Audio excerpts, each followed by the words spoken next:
এয়া আজি মই বনাই আছোঁ কাঢ়া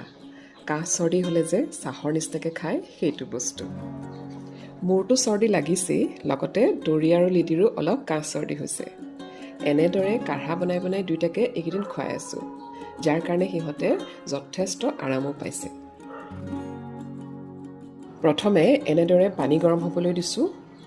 উতলিব ধৰিলে ইয়াত দিম অলপ তুলসীৰ পাত এয়া অলপমান আদা এনেদৰে স্লাইচ কৰি দিছোঁ 5-6টামান লং এনেকুৱা ডালচেনি টুকুৰা আৰু 1 চাহ চামুচ চফ পানীখিনি উতলি অহাত সকলোখিনি বস্তু ইয়াত একেলগে দি দিছোঁ এতিয়া গেছটো সিমত থ'ব লাগিব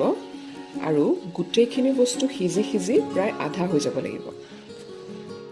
এয়া চাওক পানীখিনি আধা হৈ গৈছে আৰু আমাৰ কাঢ়া ৰেডি এতিয়া অকণমান নিমখো মিলাম কাঢ়াখিনিৰ লগত ইয়াত আচলতে অলপ জালুক দিলে আৰু ভাল হয় কিন্তু মই যিহেতু বাচ্চাৰ কাৰণে বনাইছোঁ গতিকে জালুক নাই দিয়া আৰু ফাইনেলি ইয়াত যোগ কৰিম 2 চাহ চামুচ মৌজু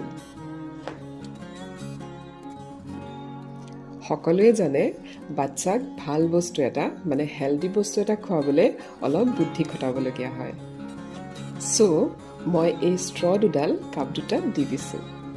যাৰ কাৰণে সিহঁতে কাঢ়াখিনি ধুনীয়াকৈ খাই শেষ কৰি দিব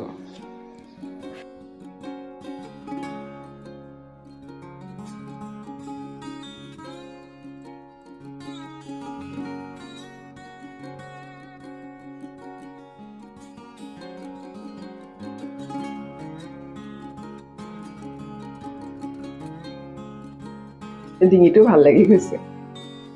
মই ইয়াত অলপ জালুকৰ গুড়াও দিছোঁ